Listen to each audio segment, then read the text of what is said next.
Senhoras e senhores, após as manifestações do presidente Daniel e também da representante do CRC, senhora Flávia Augusto, teremos na sequência, então, a palestra inaugural, agradecendo a todos os que fizeram a composição da abertura solene, no nosso dispositivo solene. Convidamos a todos que possam ocupar as primeiras cadeiras à frente, que estão reservadas. Permanecerá no nosso palco o presidente da APPREM, que fará a moderação e acompanhamento também da primeira palestra. E lembrando também a todos, já aqui transmitido pelo presidente Daniel, o almoço aqui no hotel. Também temos um atendimento, se alguém precisar da área médica, né? Temos um atendimento aqui num pequeno posto, numa sala aqui logo na abertura, na entrada. Se alguém tiver algum problema, né, de saúde, espero que ninguém tenha, né, problema de pressão, alguma coisa, mas temos aqui um atendimento também com ambulância. Senhoras e senhores, para fazer a abertura com as palestras, convidamos nesse momento, com muita honra, o nosso palestrante, Dr. José Roberto Savoia. O tema que ele irá tratar também é transformando a gestão da administração pública com foco em governança. Seja muito bem-vindo, Dr. José Roberto Savoia. E dando também as boas-vindas e apresentando o nosso palestrante, o presidente da APPREM, Daniel Bocardo. Savoia, obrigado pelo aceite do convite. Sem mais delongas, agradeço. Ele é o coordenador da pós-graduação da parceria com a FEA USP. Ele que está coordenando a nossa pós-graduação que a gente fechou com a FEA USP, é o coordenador lá. E aproveitando, eles estão aí com o stand, quem tiver interesse, saber como funciona, como vai ser, eles estão com o stand aí sobre a pós da EPPS com a parceria com a FEA, a USP. Desejo ótima palestra. Obrigado.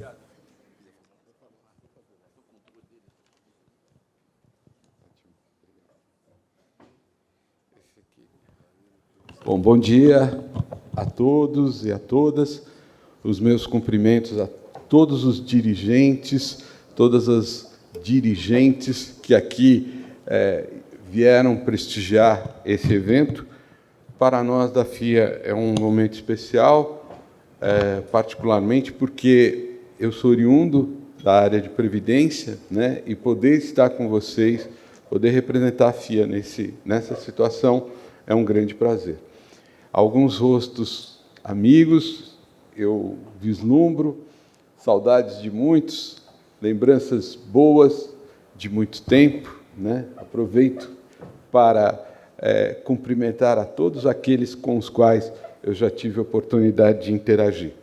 Mas, muito bem, hoje eu venho falar de um tema que é governança, um tema bastante sensível e importante. Eu diria que aqui tem uma apresentação minha, mas depois vocês veem. Eu queria retratar o aspecto que eu considero fundamental, que é o aspecto trazido pela Constituição, no seu artigo 40. Ou seja, o equilíbrio financeiro e atuarial, ao lado do caráter contributivo e solidário, são os marcos do princípio de um RPPS. Então, toda a governança, tudo aquilo que nós desenvolvemos a respeito dela, no fundo, devem remeter a essas coisas. Manutenção desse equilíbrio, né, do caráter contributivo. Então, vocês vejam que existem repercussões de três lados. Do lado do poder público, do ente federativo, na responsabilidade de realizar as contribuições. Do lado da entidade, de fazer a gestão com a sua melhor capacidade. Do lado dos segurados ou participantes, chamem da maneira que for, de também olhar com atenção os seus recursos e como eles estão sendo administrados. Então, vocês vejam que há uma gestão que nós chamamos tripartite, ou seja, ela depende de 3 agentes. E é por isso que ela deve ser discutida sempre em fóruns bastante amplos. Muito bem. Ao nos referir também a outros normativos, eu queria trazer a Emenda Constitucional 103 de 2019, que transferiu a responsabilidade das reformas para os entes, né? E, novamente, isso, né, nos traz uma preocupação, como foi dito aqui pelo nosso colega João, a respeito da autoimposição de reformas. Isso é um risco muito grande, porque nós temos um princípio de soberania que respeita estados, municípios e as atividades da União. Ou seja, a base da democracia é o respeito a esses princípios. Então, nos causa muita espécie, né, quando nós vemos que algumas medidas podem estar sendo engendradas ao arrepio dessa independência da soberania de cada ente. Muito bem. Ao discutirmos governança, nós temos uma grande gama de teorias, de modelos, de explicações sobre elas. Mas nos interessa especificamente em relação à Previdência e aos seus regimes. Então, eu diria para vocês assim, toda governança, ela emana de uma entidade que faz parte de um ente federativo, e dentro dessa união existe um aspecto fundamental, que é a cultura. A cultura é própria de cada entidade. A cultura é aquilo que nos torna perenes, que faz com que nós transmitamos de uma gestão para outra todos aqueles legados, todas aquelas experiências que nós já tivemos. Então, veja só, nós estamos numa fase de transição, mas nós temos uma cultura. Vocês têm a obrigação de defender a cultura dessa entidade, qualquer que seja a mudança que venha a ocorrer. É fundamental a manutenção da cultura que nos deixa sólidos, que nos faz fortes para poder enfrentar, às vezes, algumas situações não totalmente ideais. Muito bem, além da força da cultura, existe também um grande imperativo, que é o gradualismo. Ou seja, nada é feito de sopetão num regime próprio. É preciso que as coisas sejam feitas de forma a se integrar a estratégia com a estrutura. Esse é um princípio fundamental. Eu não posso chegar e criar uma estratégia para a qual eu não tenha uma estrutura. Eu não posso manter uma estrutura que é inadequada a uma nova estratégia. Portanto, nós precisamos nos adequar e fazermos essas reformas, evoluirmos, né? E, sempre que possível, eu digo, use referências externas, os chamados benchmarks. Muitos de vocês conhecem exemplos que são notórios de alguma entidade, exemplos que são importantes e que solidificaram aquela entidade ao longo do tempo. Então, olhar os benchmarks é fundamental para a gente criar a nossa governança. Por isso, né, eu digo, não tenham medo de conversar, de observar, de pedir informações e humildade para copiar, adaptando.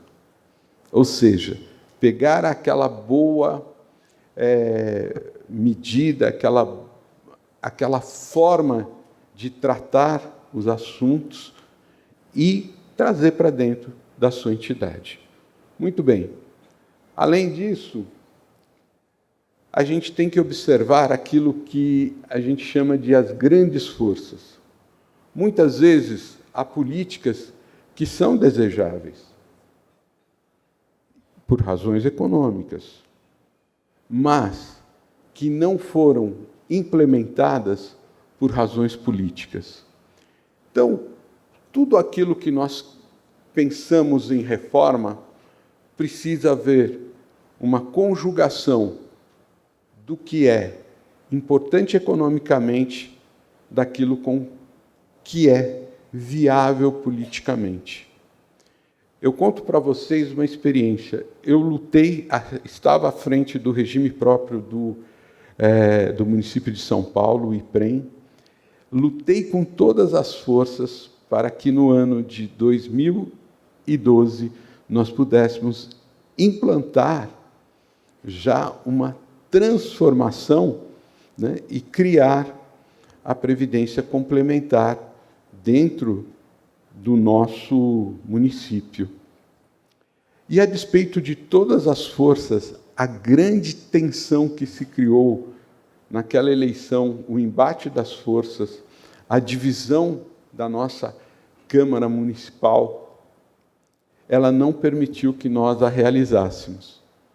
Conseguimos realizar no âmbito do município de São Paulo um pouco tempo depois, quando se dissiparam esses antagonismos. Mas aquilo mostra o seguinte, que às vezes, por mais que nós tentemos, por mais bem capacitados e aparelhados, nem sempre nós vamos conseguir produzir a mudança desejada. Por isso, nós precisamos olhar com atenção a questão dessas grandes forças, né? Vocês vejam que, a respeito da criação dos regimes de previdência complementar, nós evoluímos, né? 91% dos municípios que possuíam um regime próprio de previdência social no quarto trimestre de 2023, eles já haviam feito ou instituído um regime de previdência complementar. Então, vejam, esse é um processo que começou lá em 2012 e que, na verdade, foi regulamentado em 2002. Em 2002, nós já poderíamos ter o primeiro caso, mas nós não o tivemos. Também pelas grandes forças. Uma mudança naquela época, né, que ocorria uma eleição nacional e que impediu de que fosse criado o primeiro regime de previdência complementar de um ente público. Eu falo isso porque acompanhei muito de perto a discussão. Então, eu diria para vocês, nós precisamos, sim, entender que existem forças e nós precisamos nos adequar a esse movimento, exercendo, sim, a nossa determinação, mas compreendendo que, muitas vezes, há que se negociar. A governança, ela importa para todas as entidades. Aprendo isso desde que entrei pela primeira vez, com 25 anos, numa entidade de previdência complementar. A primeira coisa que eu fui entender era como criar equilíbrio, como produzir equilíbrio, como criar processos. E o meu primeiro trabalho foi desenvolver os processos para que aquela entidade pudesse permanecer ao longo do tempo de uma forma viável. E ela assim permaneceu. A instituição na qual eu trabalhava foi vendida, continuou a entidade, aí sobre na verdade, já fechada, né, um plano fechado, mas até hoje permanece. Então, vocês vejam, toda a importância de se falar em governança está ligado a 3 coisas. Nós precisamos manter coerência com a organização, ou seja, entender como a organização vai fazer essa gestão e pretende fazer essa gestão. Com as pessoas, dentro das suas necessidades, responsabilidades, desenvolvendo processos e, principalmente, criando instrumentos de ética para estabelecer, junto ao, vamos chamar assim, comitê de governança, né, a melhor condução. Eu posso ter ética e não ter governança, mas ter governança sem ter ética não existe. Governança precisa de um conjunto de princípios éticos. Muito bem.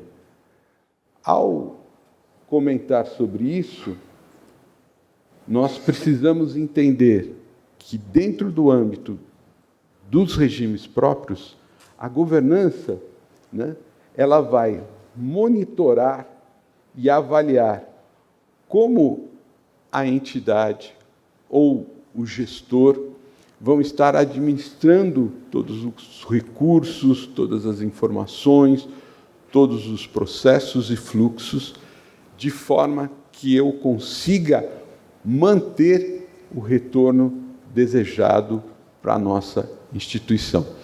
Ou seja, muitas vezes podem ocorrer divergências. Nós chamamos, tecnicamente, essas divergências de divergências entre agente principal, um nome técnico, mas que a gente pode entender que é uma maneira de tratar o assunto, e logo, logo eu vou voltar a ele. Muito bem. Do âmbito da supervisão dos regimes de previdência, já de alguns anos, nós trabalhamos com um conceito de governança multinível. A governança multinível, ela é aquela que o Ministério da Previdência Social organiza para que sejam estabelecidos diversos níveis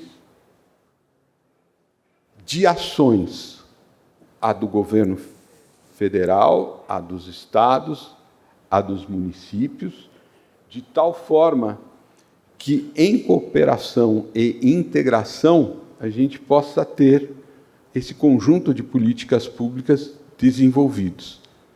Então, no contexto de um RPPS, essa governança multinível, ela é fundamental para que a gente mantenha a coerência e a saúde do regime. Então, vejam só, de que forma nós vamos manter essa coerência e essa força? Nós vamos ter que promover uniformidade e regularidade na aplicação das normas previdenciárias. Ou seja, eu não posso ter um município aqui aplicando a norma de um jeito e um município lá aplicando a norma de outro jeito. Por isso, é louvável o Ministério estar aqui hoje para poder dirimir dúvidas. A maior fonte de dúvidas dos regimes próprios ou da previdência complementar, muitas vezes é como eu aplico esta norma. Como eu vou fazer com que essa norma seja executável dentro da minha entidade. Outro ponto é a adoção de melhores práticas de gestão. Então, quando nós chegamos e divulgamos, né, práticas de gestão bem-sucedidas, e essas vêm ou através de um ente como o governo federal, ou de um governo estadual, ou de um governo municipal, e isso é transmitido aos demais, eu crio, né, uma cultura que caminha para uma uniformidade, e essa uniformidade é boa, essa uniformidade traz valor para o RPPS. Eu preciso também de mecanismos para facilitar a implementação de reformas, mecanismos que tornem mais prática a adoção daqueles normativos. Vocês vejam que aqui, eu não vou me estender muito, mas é fundamental o que está acontecendo hoje em dia em relação à inteligência artificial. Nós vamos ter um grande avanço para implementar melhorias através do uso da inteligência artificial. Portanto, aqueles que puderem ter acesso a instituições de pesquisa, instituições, universidades, que trabalham a inteligência artificial e que possam adequar a inteligência artificial aos seus regimes próprios, vão ganhar muita eficiência.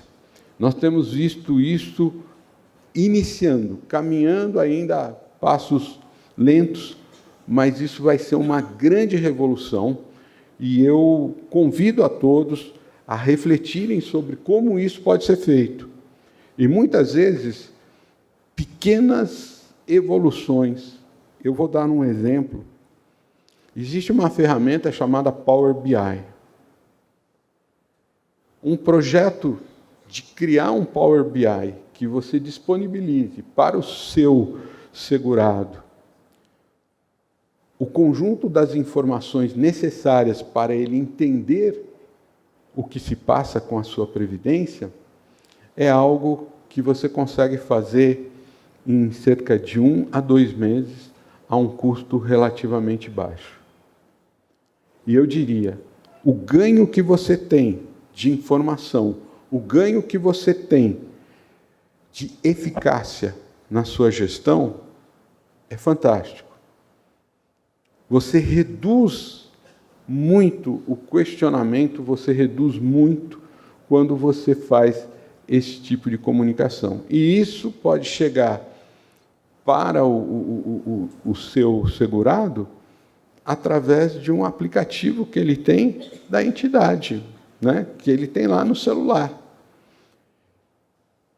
E a outra questão fundamental aqui é a importância de nós reduzirmos conflitos federativos, né? Em coordenação e incentivos. Muito bem. Passando um pouco mais rápido, né? Eu tenho aqui mais 20 minutos.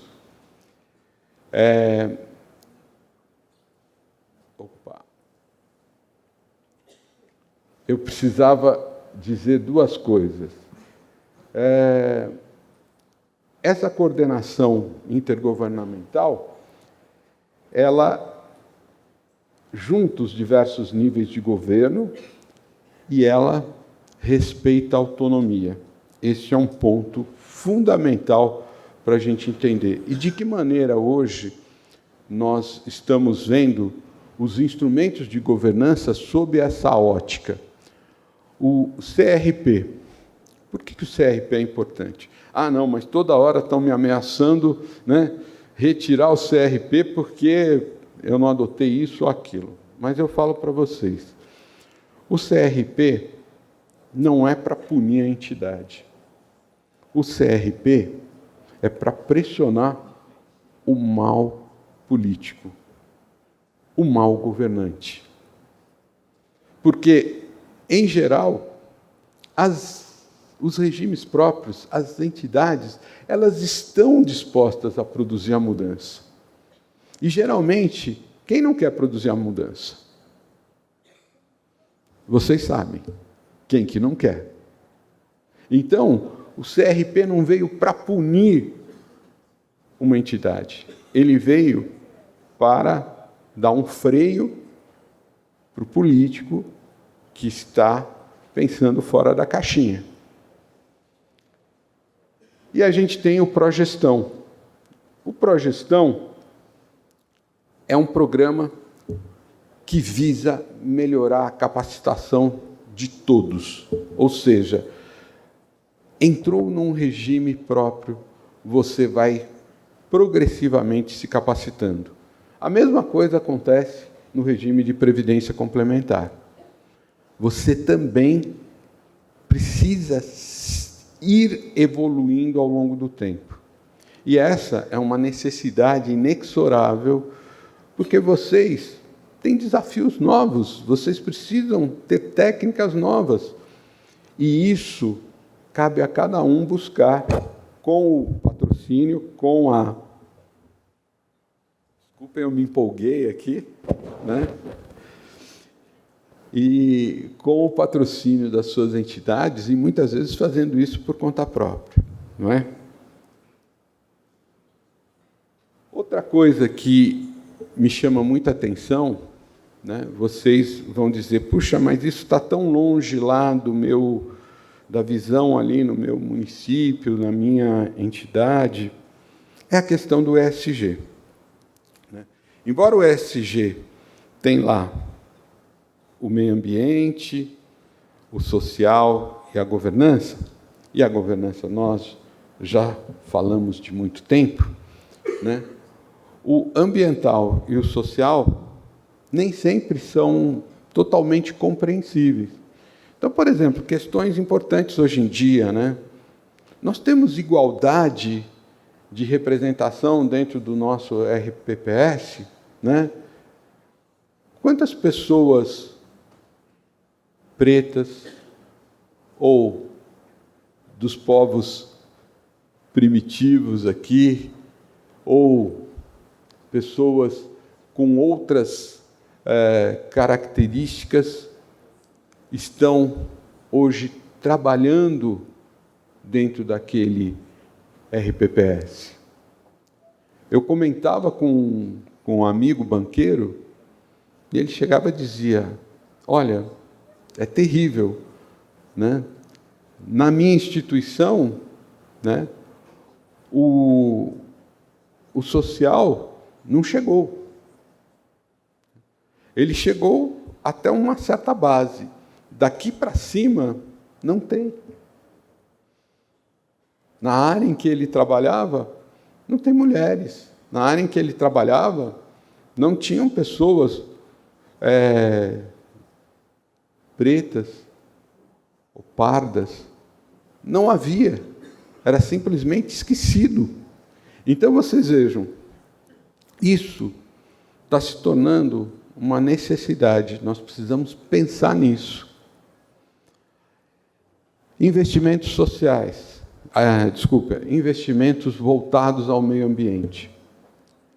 Ainda existem poucas iniciativas a esse respeito que tragam retornos satisfatórios e que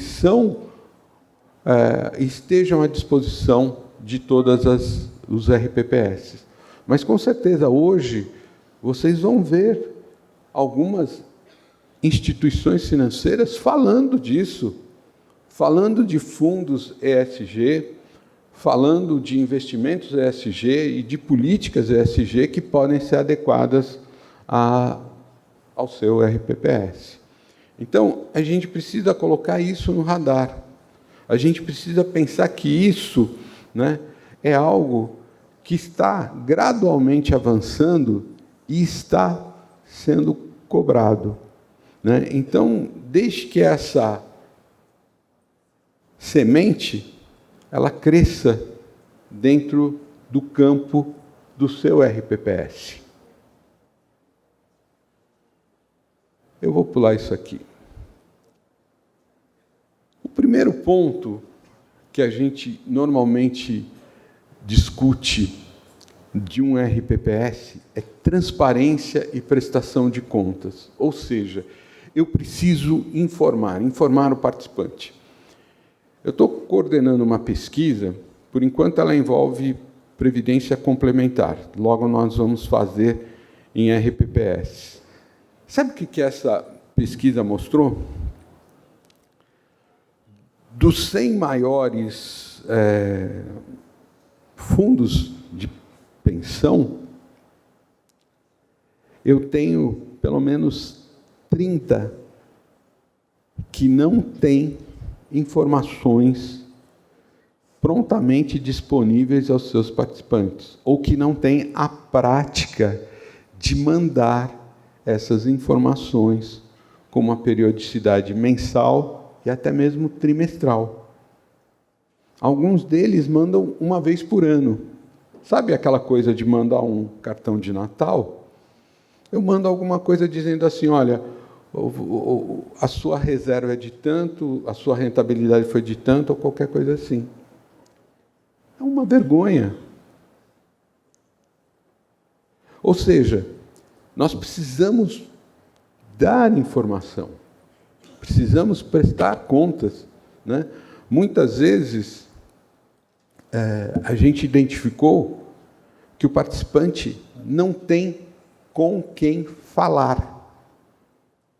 Sabe aquela coisa que você coloca no site? Mande a sua pergunta aqui. A pessoa não tem alguém com quem ela se comunicou, não tem alguém com quem ela cobre, e aquela pergunta fica lá, circulando. Há uma entidade grande e pública que, para ser dada uma resposta a um participante, a pergunta precisa circular em 6 áreas diferentes, onde cada uma leva mais ou menos uma semana. Você já imaginou? Eu tenho uma dúvida. Essa é uma grande entidade de patrocínio público. E a resposta leva 6 semanas, 1 mês e meio. Não dá. Não é possível. Né? Então, às vezes, eu digo assim, olha, isso aqui é uma coisa que a gente, às vezes, resolve com uma resposta. Eu fui responsável pela Previc no final do último governo. Né? A nossa área de comunicação com o participante, ela respondia cerca de 70% das dúvidas no próprio momento em que falava com o participante. Ou seja, nós conseguíamos resolver apenas aquelas coisas que necessitavam, por exemplo, cálculos e outros, era necessário algo mais demorado. Muito bem. Gestão de riscos. Esse talvez seja o ponto mais sensível, e eu falo mais sensível aos dirigentes, porque a gestão de risco, identificar e mitigar risco, é um dever dos dirigentes e dos órgãos colegiados. Então, riscos, pegando ali simplesmente os atuariais, gestão, legal e investimento, são os riscos que tomam a maior parte do tempo dos gestores.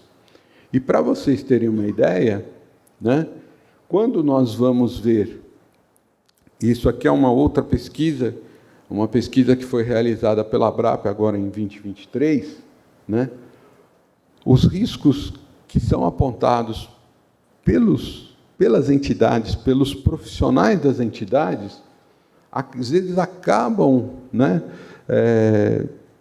se manifestando em direções diferentes. Então, veja ali, riscos como regulamentação, macroeconomia, taxa de juros, desempenho de investimentos e riscos cibernéticos, riscos em relação aos sistemas da entidade. São riscos bastante importantes para as pessoas que trabalham nos fundos de pensão. Além disso, riscos de gerenciamento de mudança de crédito e também de governança corporativa. Né? Então, eu diria a vocês que, para poder fazer uma gestão de risco eficiente, existe um mecanismo que eu considero o mais importante de todos, à disposição, chamado 3 linhas de defesa. 3 linhas de defesa, ele é tão importante que eu diria que, em muitos casos, onde dirigentes foram autuados, conseguiram reverter a autuação através das 3 linhas de defesa, mostrando o quê? Mostrando, né, que existe, sim, um controle, eu vou mostrar aqui para vocês, né, um controle da entidade a respeito disso. Eu vou comentar um pouquinho. Daqui eu não consigo ver, vocês me desculpem, a bandeira não me deixa ver desse lado, então eu tenho que olhar para aquele lado, me perdoem. A primeira linha de defesa, né, são os controles da gerência e as medidas de controle interno. A segunda linha de defesa são o gerenciamento de riscos propriamente, qualidade, conformidade. E a terceira linha, a auditoria interna. Todas essas 3, elas têm a responsabilidade de trabalhar esses riscos, monitorá-los, para fornecer para a alta administração, né, e os conselhos e os diversos comitês a resposta de que aquele risco foi mitigado. Porque, veja só, numa entidade, todos têm o dever de pensar nos riscos. Desde o presidente do conselho, todos têm que trabalhar essa visão de riscos. Mas, na prática, no dia a dia, eu tenho que estabelecer responsabilidades. Tá ok? Como é que eu chego e vou dizer que um gestor, né, não teve participação ativa num risco que tenha ocorrido? Porque existe, através do princípio das 3 linhas de defesa, uma visão conjunta. E se essa visão conjunta funciona, a comunicação existe. Se existe comunicação, aquele dirigente tem a responsabilidade. Se essa comunicação não chegou, ou se ele não tomou a providência, aí há que se explorar esse caso com mais detalhes.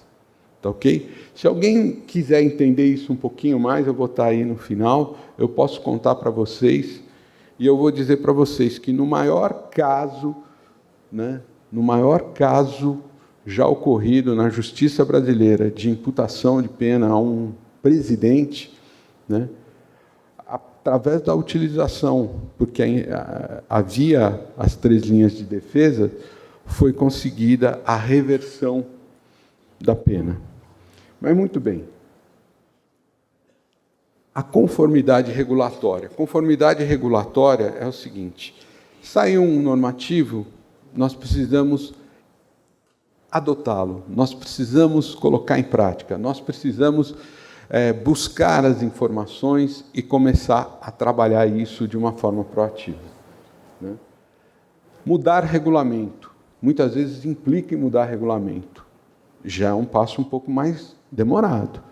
Eu preciso estabelecer todo um processo para poder mudar regulamento. Né? Mas eu tenho que garantir, né, essa aderência aos requisitos do regulador. Muito bem. Eficiência e efetividade. Né? Eu já comentei isso, né? O conjunto dessas práticas, e principalmente com a adoção das 3 linhas de governança, eu consigo alinhar, né, os conselhos, os gestores, os comitês de investimento, auditoria, tudo isso de uma forma bastante integrada e bastante rápida. Eu consigo ter respostas rápidas. Decisões criteriosas no processo decisório. Sempre, comitês e conselhos de governança podem nos ajudar. Então, ter um conselho de governança que seja com pessoas de áreas diferentes, pode avançar na decisão, na informação.